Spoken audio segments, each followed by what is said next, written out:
नमस्कार, स्वागत, सत्कार, बेहद आभार दोस्तों। मैं हूं आपका दोस्त नीरज शर्मा। अभी भरतपुर संभाग की सबसे बड़ी सरसों मंडी के अंदर उपस्थित हैं। साथ में ये जो साथी हैं भाई व्यापारी हैं।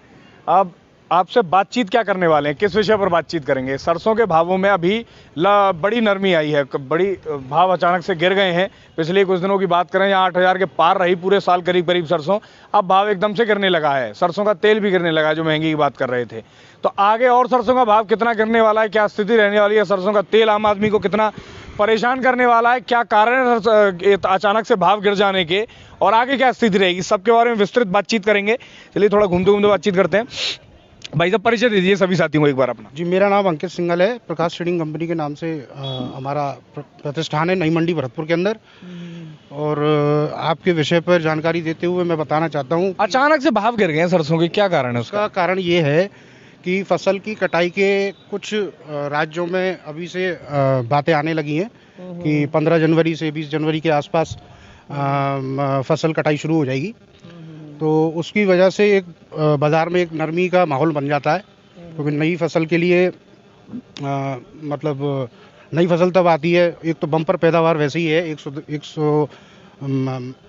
110 लाख टन सरसों जैसे बताई जाती है। साधारणतः होती है उससे ज़्यादा हो रही है अब इस साल? उससे अमूमन 1.25 गुना मान के चलते हैं अपन। 1.25 गुना सरसों की पैदावार इस बार होगी।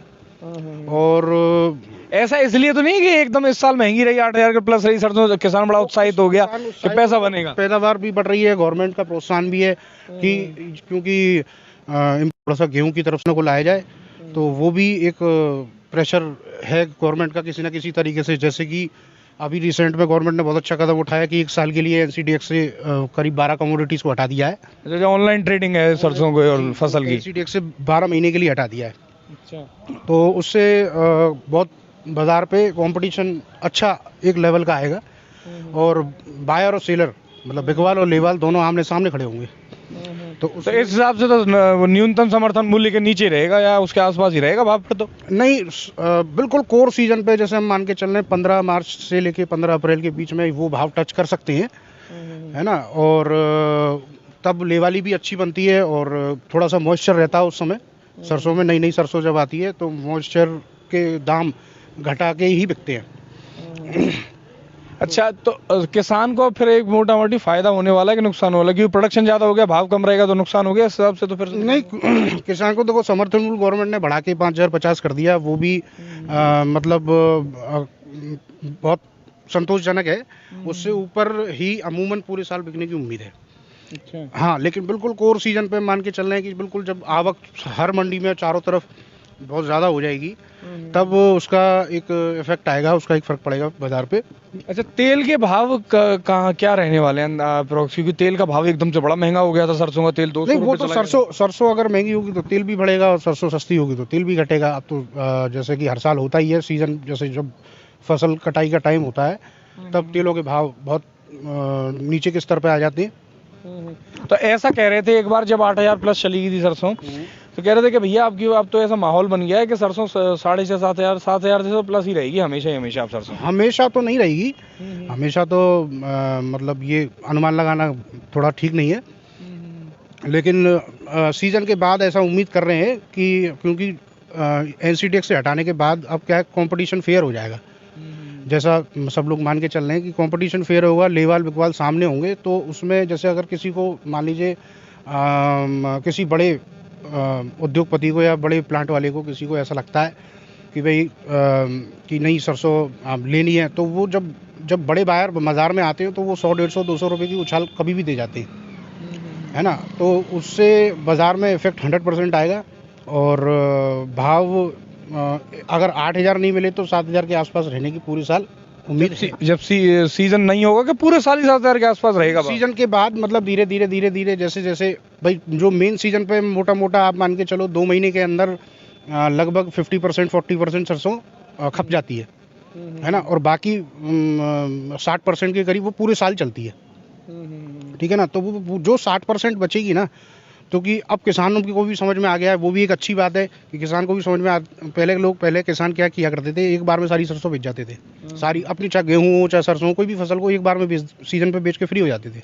अब किसान को समझ में आने लगा है कि भाई ये जो हमारे पास सामान है इसको पूरे साल रोका जा सकता है, और पूरे साल रोकने के बाद उसको 2 पार्ट में, 3 भाग में, 4 भाग में उसको हर भाग, जैसे भाव अच्छा लगे उस हिसाब हाँ, वो थोड़ा सा पैसे की जरूरत है, आज सीजन पे बेच लिया 25%, फिर 1-2 महीने बाद बेच लिया, भाव देख के फिर बेच लिया, तो उससे किसान को फायदा ही होगा। और उससे बाजार में भी चाल जो बनती है मार्केट की, वो भी बिल्कुल फेयर बनती है। अच्छा, तो 7,000 के आसपास तो भाव रहने वाला है फिर भी सरसों का, ये तो है ही करीब। हाँ, उम्मीद पूरी की जा सकती है इस साल भी, क्योंकि देखो एनसीडीएक्स पे हटाने के बाद भी देखो बड़े प्लेयर तो मतलब बाइंग में जब आते हैं तो वो तो दाम बढ़ाते ही बढ़ाते हैं। बड़े प्लेयर तो उनको मतलब आप एक मान के चलिए, बड़े प्लेयर का मतलब है कि उनको एक मंडी में जितनी आवक होती है वो अकेले एक दिन के लिए चाहिए उनको। तो एक दिन के लिए जब उनको अगर वो प्लांट चलाना है तो उनको माल चाहिए, और माल नहीं मिलेगा तो फिर उनको दाम बढ़ा के बोलना पड़ेगा। तो उस वजह से ऑटोमेटिक बाजार में कंपटीशन आता है, वो सबके लिए फायदेमंद है। अच्छा, अभी मंडी बड़ी सुनी पड़ी है चारों तरफ, हमारे साथी भी दिखा रहे हैं कि मंडी में ज़्यादा माल तो है नहीं ये सरसों वगैरह। इस साल पहला बार कम भी थी, कुछ क्या है कि अब सब फ्री हो गए, सब जो थोड़ा बहुत स्टॉक का माल बचा है, थोड़ा बहुत लास्ट के किसान जो रखे बैठे हुए हैं, ये उम्मीद लगाए हुए थे कि 9,000 हो जाएगी, 9,000 हो जाएगी, लेकिन 9,000 तो नहीं हुई। अब 7,050 का आज अंदाज़ा लगा रहे हैं भाव। तो अब ये 10-15 दिन 20 दिन सुस्ती रहेगी, उसके बाद धीरे धीरे जैसे नई सरसों का रूमर आएगा, नई की कटाई चालू हो रही है अब तो उसके बाद बाज़ार में रंगत आनी शुरू हो जाएगी।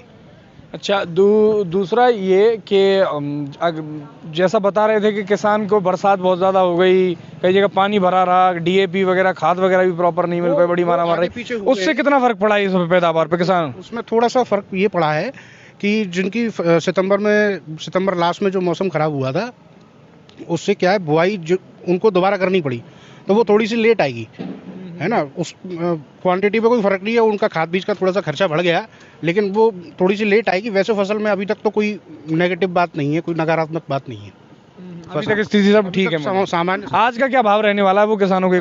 7,050-60 के आसपास हम उम्मीद कर रहे हैं कि इतना बोली पे होना चाहिए। कल थोड़ी सी कमजोरी थी तो 7,000 तक 7,020 रुपये तक काम हो गए।